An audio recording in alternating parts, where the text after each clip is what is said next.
नमस्कार। कला वो सेतु है जो अतीत की विरासत को भविष्य की पीढ़ियों से जोड़ता है। यही वजह है कि हफ्ते दर हफ्ते भारत की कला संस्कृति के विभिन्न रंगों को समेटे हम आपके समक्ष हाजिर होते हैं रंग तरंग के एक नए अंक के साथ। आज का कार्यक्रम भी बेहद खास है। किस तरह से आज के कलाकार अपनी कला में नए प्रयोग कर रहे हैं, नवाचार की एक नई लहर देखने को मिल रही है, क्या कुछ चल रहा है साहित्य जगत में, ये तमाम सुर्खियों को आपके साथ साझा करेंगे। आज की युवा पीढ़ी कैसे अनुभवी कलाकारों के साथ ताल मिला रही है, जानेंगे रंग तरंग के आज के इस खास अंक में। तो देर कैसी, आइए शुरुआत करते हैं।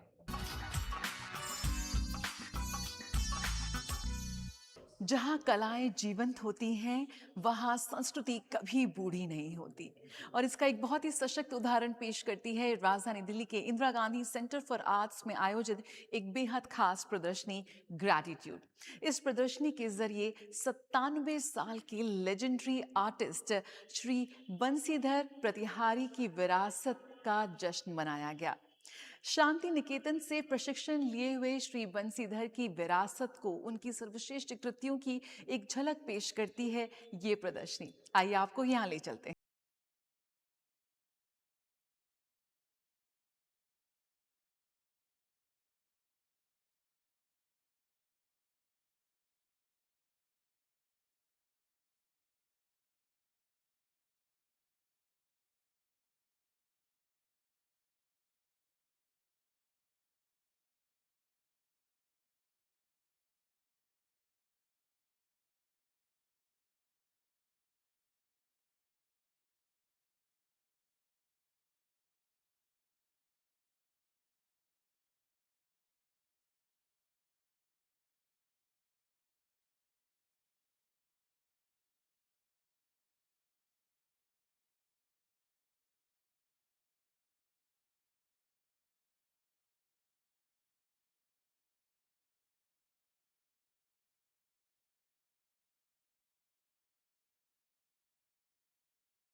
हरी सर हैं, उनके सुपुत्र अनुपम जी हमारे पास आए थे पेंटिंग कंजर्व कराने के लिए। तो वो पेंटिंग बहुत ही एकदम जर्जर हालत में थी, एकदम पीसीज में थी। उनको भी उम्मीद नहीं थी कि ये पेंटिंग ठीक हो सकती है। तो मैंने उनसे पूछा कि ये पेंटिंग किसने बनाई है। तब उन्होंने बताया कि ये उनके पिताजी ने बनाई है, बंसीधर प्रतिहारी जी ने। तो मैंने कहा इनके ये तो बिल्कुल बंगाल स्कूल की पेंटिंग लगती है एकदम देखने में। तो वो उनकी उम्र तो काफ़ी ज़्यादा होगी। तो उन्होंने कहा हाँ वो अभी 97 ईयर्स के हैं। वो मैंने कहा ओ माय गॉड, ये तो बिल्कुल उनके कई। फिर उन्होंने मुझे उनके और दूसरे काम दिखाए अपने टेलीफोन में ही। तो मुझे ऐसे लगा जैसे चुगताई जी की पेंटिंग हो या उसमें नंदलाल बोस जी का इन्फ्लुएंस हो, इस तरीके की पेंटिंग दिखाई दी। तो मैंने कहा मुझे इन आर्टिस्ट के बारे में तब तक नहीं पता था जब तक मैंने पेंटिंग कंजर्वेशन शुरू की थी। इंदिरा गांधी राष्ट्रीय कला केंद्र में आयोजित ग्रैटिट्यूड प्रदर्शनी उनके जीवन और सृजन को समर्पित एक भावपूर्ण श्रद्धांजलि है। विश्व भारती विश्वविद्यालय के कला भवन शांति निकेतन के विद्यार्थी रहे बंसीधर प्रतिहारी ने भारतीय आधुनिक कला के महान गुरु आचार्य नंदलाल बोस के मार्गदर्शन में कला की शिक्षा प्राप्त की। उनकी चित्रकला में भारतीय लोक जीवन, प्रकृति और सांस्कृतिक संवेदनाओं की सहज अभिव्यक्ति दिखाई देती है। सरलता, अनुशासन और भारतीयता से परिपूर्ण उनकी रचनाएं शांति निकेतन की समृद्ध कला परंपरा की अनूठी पहचान है। घर में जब थे पढ़ते थे स्कूल में, भाई बड़े भाई मेरे मूर्ति उर्ति तैयारी करते थे। बहुत खुदरुकुणी नहीं उसको जब मुता को हेल्प करते थे कुछ कुछ केरला पे, ताकि वो बोले कि ये सब सब सीख किया पेंटिंग वेंटिंग और उनको शांति निकेतन भेजिए। तो शांति निकेतन भेजने के लिए हम बोले हम कैसे भेजेंगे, इतने पैसा नहीं खर्च कर साढ़े। तब मेरे फ्रेंड्स गए संबलपुर। संबलपुर देखे मतलब कि तुम इधर क्यों आए, तुम्हें तो जाना था।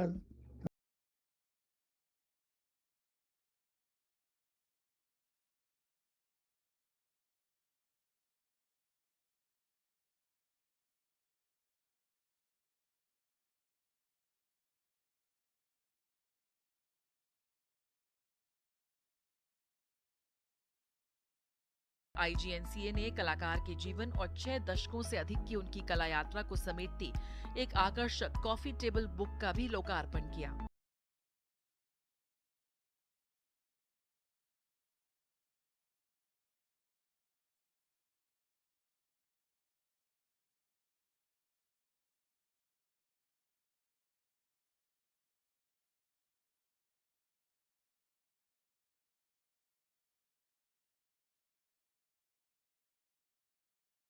DD news.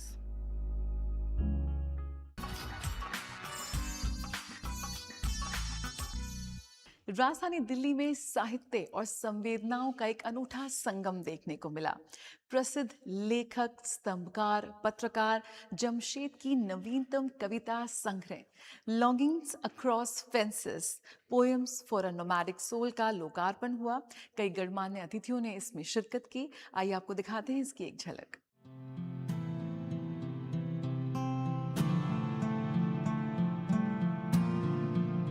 Longings across fences केवल एक कविता संग्रह नहीं, बल्कि मानवीय संवेदनाओं, स्मृतियों, आत्मचिंतन और जीवन के विविध अनुभवों की भावपूर्ण अभिव्यक्ति है।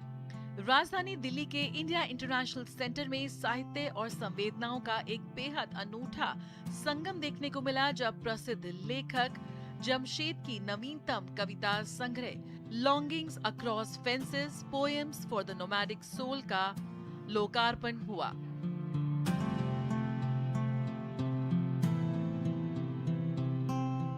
लोकार्पण समारोह के दौरान वक्ताओं ने लेखक की रचनात्मक दृष्टि और उनकी सशक्त लेखनी की सराहना करते हुए कहा कि ये कृति पाठकों को सीमाओं से परे मानवता, रिश्तों और जीवन के गहरे अर्थों से जोड़ने का प्रयास करती है। कार्यक्रम में लेखक ने अपनी चुनिंदा कविताओं का पाठ भी किया, जिसे उपस्थित साहित्य प्रेमियों ने खूब सराहा।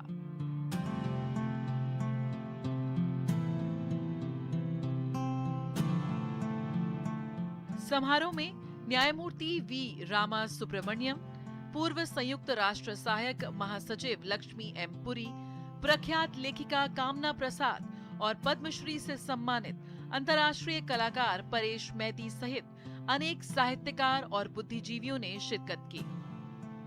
कार्यक्रम का समापन पुस्तक पर विचार विमर्श और पाठकों के साथ संवाद के साथ हुआ।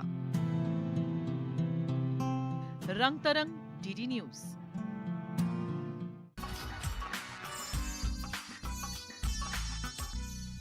रंगमंच सिर्फ मनोरंजन का माध्यम नहीं, बल्कि समाज, संस्कृति और राष्ट्र की चेतना का एक आईना भी है।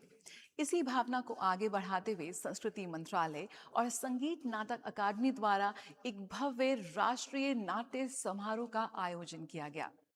कालजयी कवि कालिदास और वंदे मातरम के 150 वर्ष पूरे होने के अवसर पर देश भर में इस नाट्य समारोह का आयोजन हुआ, जहां पर 150 से ज्यादा नाट्य प्रस्तुतियों के द्वारा एक भारत श्रेष्ठ भारत और देशभक्ति और सांस्कृतिक विविधता की भावना को मंच के द्वारा प्रस्तुत किया गया।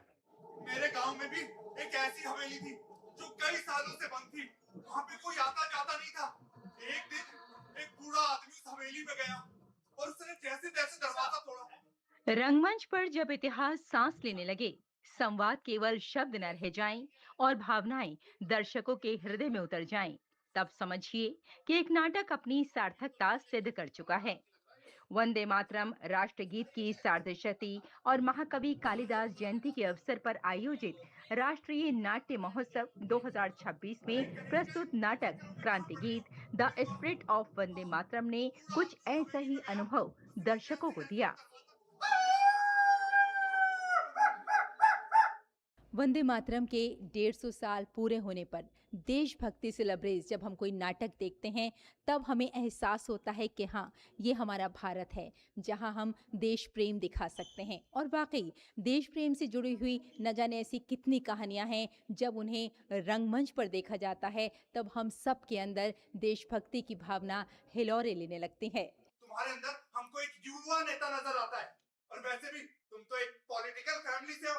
इलेक्शन यूं जीत जाओगे, यूं। संगीत नाटक एकेडमी और सांस्कृतिक संसाधन एवं प्रशिक्षण केंद्र के सहयोग से आयोजित इस प्रस्तुति ने रंगमंच के माध्यम से राष्ट्रभक्ति, स्वतंत्रता संग्राम और वंदे मातरम की अमर चेतना को जीवंत कर दिया। मंच पर उभरते हर दृश्य ने उन अनगिनत बलिदानों की याद दिलाई, जिनकी बदौलत आज हम स्वतंत्र भारत की हवा में सांस ले रहे हैं।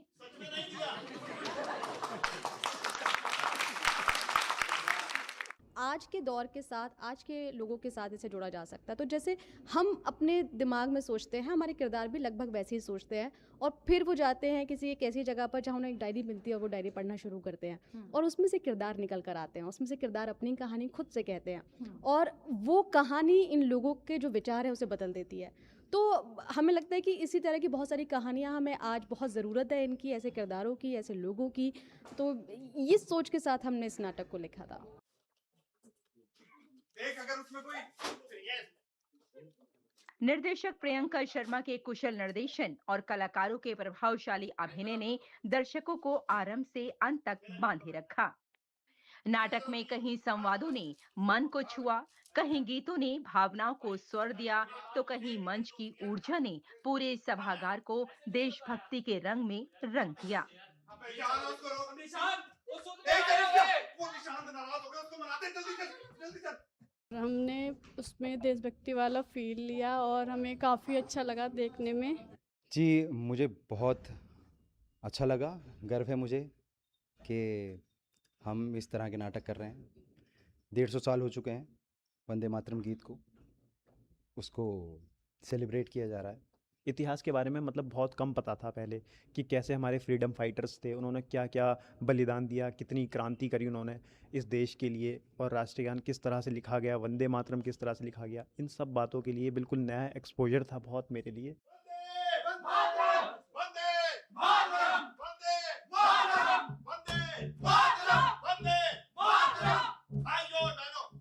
ये प्रस्तुति केवल एक नाटक नहीं, बल्कि अतीत और वर्तमान के बीच एक ऐसा सांस्कृतिक पुल बनी, जिसने ये विश्वास और भी दृढ़ किया कि रंगमंच आज भी समाज को दिशा देने और राष्ट्र चेतना को जागृत करने का सशक्त माध्यम है। अंग्रेजी हुकूमत मुर्दाबाद, असहयोग आंदोलन जिंदाबाद, वंदे मातरम, वंदे मातरम, वंदे मातरम, वंदे मातरम। मैं राम प्रसाद बिस्मिल जी का कैरेक्टर प्ले कर रहा हूँ, और जब मैंने ये नाटक करना शुरू किया तो उस वक्त तक हम सिर्फ बिस्मिल जी का नाम जानते थे, और जैसे ही रिहर्सल बढ़ती रही और हम कैरेक्टर के बारे में और जो फ्रीडम मूवमेंट्स थे उनके बारे में जब पढ़ने लगे, रिसर्च करने लगे, तो तब जाना कि वो उनकी जो जर्नी थी एज अ ह्यूमन बीइंग और एज अ फ्रीडम फाइटर, वो बड़ी कमाल की जर्नी थी। मुझे बहुत अच्छा लगा है नाटक करके, क्योंकि पूरा भारत वंदे मातरम सेलिब्रेट कर रहा है, और स्पेशली जो हमारा कल्चरल मिनिस्ट्री ऑफ डिपार्टमेंट है आर्ट से, पूरे भारत में इसको बड़े लेवल पे सेलिब्रेट कर रहा है, और सब अलग अलग विधाओं से इसको परफॉर्म कर रहे हैं, सेलिब्रेट कर रहे हैं, डांस, पेंटिंग, नाटक। तो हम नाटक के थ्रू इसको दिखा रहे हैं। भारत की आजादी का संग्राम अपना निर्णायक मोड़ ले रहा है। क्रांति गीत ने एक बार फिर ये सिद्ध कर दिया कि जब कला राष्ट्र के प्रति समर्पित होती है, तो उसकी आवाज केवल सभागार तक सीमित नहीं रहती, बल्कि दर्शकों के मन में लंबे समय तक गूंजती रहती है। यही इस प्रस्तुति की सबसे बड़ी उपलब्धि रही।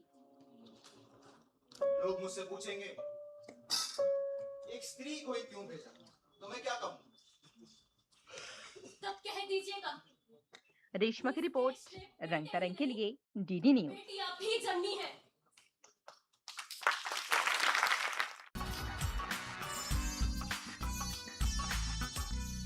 राजधानी दिल्ली के बीकानेर हाउस में हाल ही में एक बेहद खास पेंटिंग प्रदर्शनी का आयोजन किया गया, इंडिजीनियस एसेंट। इस प्रदर्शनी के द्वारा आर्टिस्ट R.K. गुप्ता ने भारत की लोक व आदिवासी संस्कृति, प्रकृति, संवेदनाओं और परंपराओं को बेहद खूबसूरती से कैनवस पर उकेरा।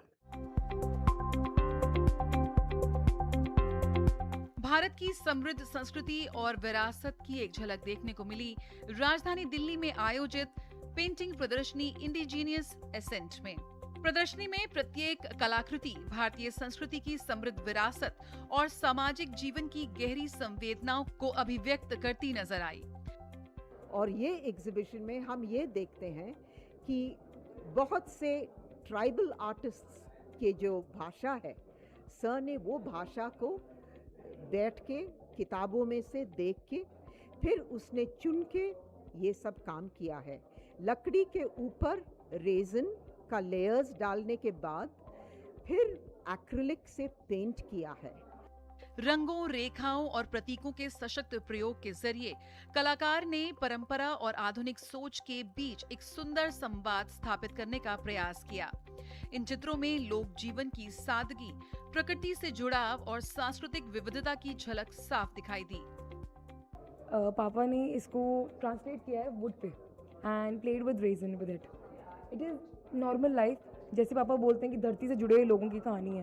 हर ट्राइब, हर कल्चर उसी की कहानी है। कैसे खाओ, पियो, ऐश करो और इन्जॉय करो, डांस करो, काम करो और सो जाओ। ये लाइफ हर एक कल्चर, हर एक ट्राइब यही बताता है और यहाँ पे भी वही आपको कहीं ना कहीं दिखेगा। Artist R.K. गुप्ता की ये प्रदर्शनी कला प्रेमियों, कलाकारों और विद्यार्थियों के लिए भारतीय कला की मौलिकता और रचनात्मकता को करीब से समझने का अवसर प्रदान करती भी नजर आई। बड़ी संख्या में दर्शक प्रदर्शनी का अवलोकन कर कलाकार की कल्पनाशीलता और सृजनात्मक अभिव्यक्ति की सराहना करते दिखे। इसके बारे में तो सर आर्ट क्रिटिक ही बोल सकता है। अगर उसको समझ नहीं आ रहा है तो इसमें मैं क्या बोल सकता हूँ सर। जैसे कुछ भी नहीं, पेड़ पौधे लगे हैं सर, क्या है, बर्ड की फिगर लगी है, बर्ड ऐसी मैं ये बोलता हूँ, ये जो फॉर्म नज़र आ रही है शीशम पे, उस फॉर्म को मैंने यूज़ किया, उसमें पेड़ पौधे कल्चर बना दिए। रंग तरंग, DD न्यूज़।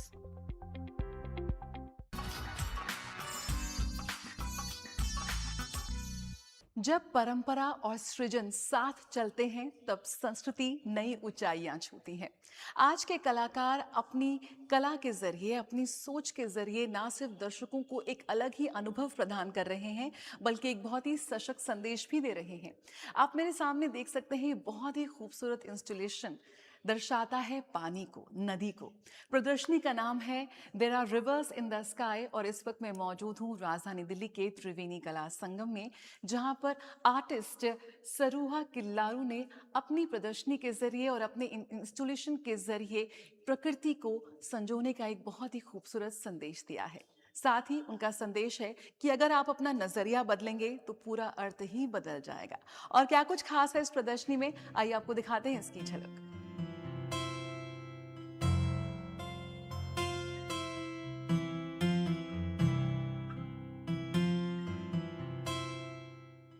और ये मैंने अपने स्किल्स और अपनी ड्राइंग और पेंटिंग की एबिलिटीज़ को मिक्स करके कांच में राजस्थान की विलुप्त या एक्सटिंक्ट प्लांट्स और को बनाया है। ये जैसे पेड़ है, ये राजस्थान का नेशनल पेड़ है जो काफ़ी इंडेंजर्ड हो चुका है, खेजड़ी। और ये हमारा रत्ती का पेड़ है जो एक ज़माने में बहुत ज़्यादा उगा करता था और अब काफ़ी विलुप्त हो चुका है।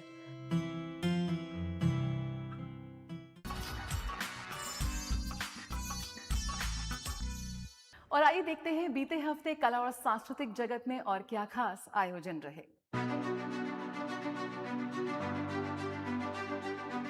भागदौड़ भरी जिंदगी में व्यस्तताओं के बीच जब मन कई बार थक हार जाता है तो स्वीडन में लोग कहते हैं कि चलो फीका करते हैं। फीका का मन में भाव आते ही आपके दिमाग में ये बात कौंध उठेगा कि फीका यानी कि टेस्टलेस, लेकिन स्वीडन का जो फीका है इसमें टेस्ट है। ये बिल्कुल मीठा है।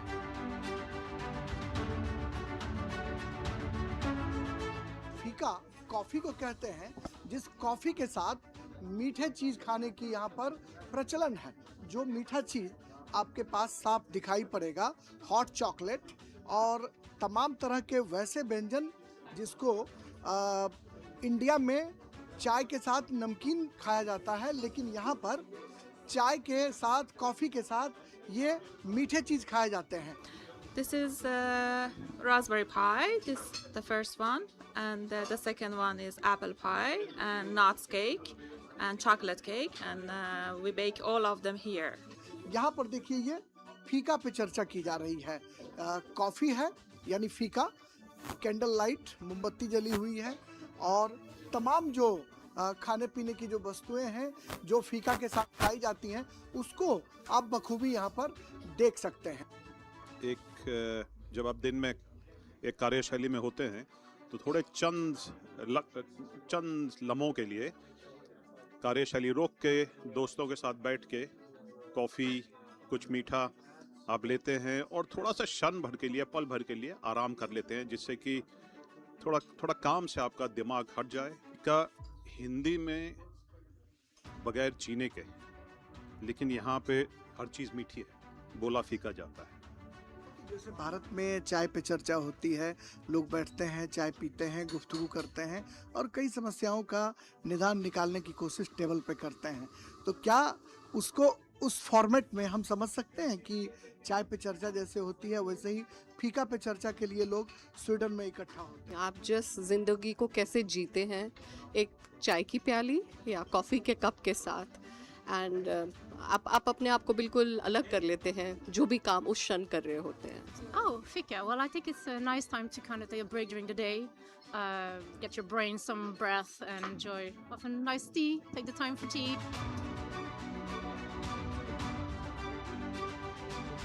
ये है हॉट चॉकलेट, जिसको आप फीका की शक्ल में तैयार किया गया कॉफ़ी कह सकते हैं, और इसे पीने के लिए वैसे लोग यहाँ पहुँचते हैं जो भागदौड़ भरी ज़िंदगी में कुछ पल निकाल कर यहाँ पहुँचते हैं और एक दूसरे से अपने मन के भाव को साझा करने की कोशिश करते हैं। तो आप भी जब कभी स्वीडन की यात्रा पर आइए, फीका करने ज़रूर पहुँचिए और इस हॉट चॉकलेट का आनंद ज़रूर उठाइए।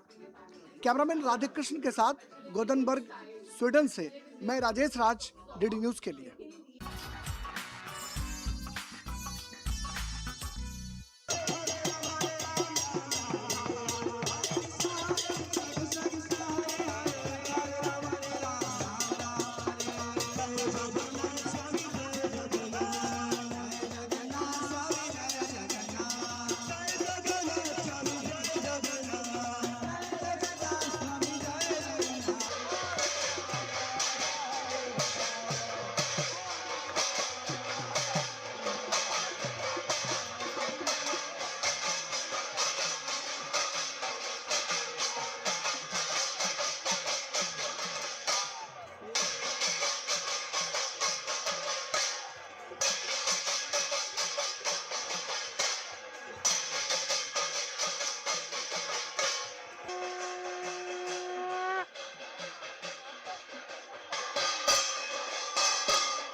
प्रभु जी, क्या खास है इस बार तैयारियां हैं? हरे कृष्णा, जय जगन्नाथ। स्कंद पुराण के हिसाब से आषाढ़ मंथ के शुक्ल पक्ष के द्वितीय दिन ये जगन्नाथ जी का यात्रा पूरे विश्व में मनाया जाता है। इस शास्त्रों के हिसाब से अब ये कब से चला रहा है, ये अनंत काल से शास्त्रों के हिसाब से।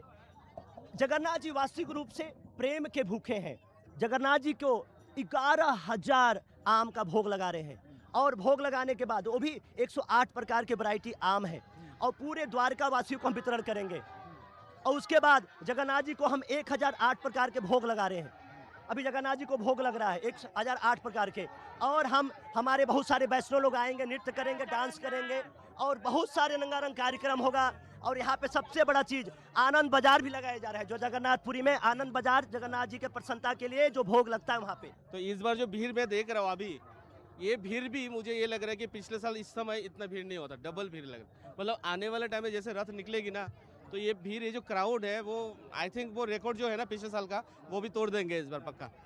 प्रभु जी, ये जो हम रथ निकलेंगे तो आप जैसे हमारे मंदिर देख रहे हैं, मंदिर परिसर से निकलता हुआ ये MRV स्कूल है, CBSM स्कूल है, वहाँ से होता हुआ सेक्टर 3 मार्केट होता हुआ राजापुरी होते हुए सेक्टर 6 की मार्केट, 10 की मार्केट, कैंप चौक और जो आशीर्वाद चौक है, ये सारे एरिया को कवर करते हुए फिर इवनिंग में अराउंड 8 साढ़े 8 बजे हम लोग फिर वापस मंदिर में आएंगे, जहाँ पे आपको ठंडाई मिलेगा, ड्रिंकिंग वाटर मिलेंगे, फ्रूट्स मिलेंगे, बहुत सारे समोसे वगैरह, बहुत कुछ वैरायटीज मिलेंगे और हर साल हम इसका बहुत आनंद लेते हैं और इस बार भी उसका आनंद पूरा मिलेगा।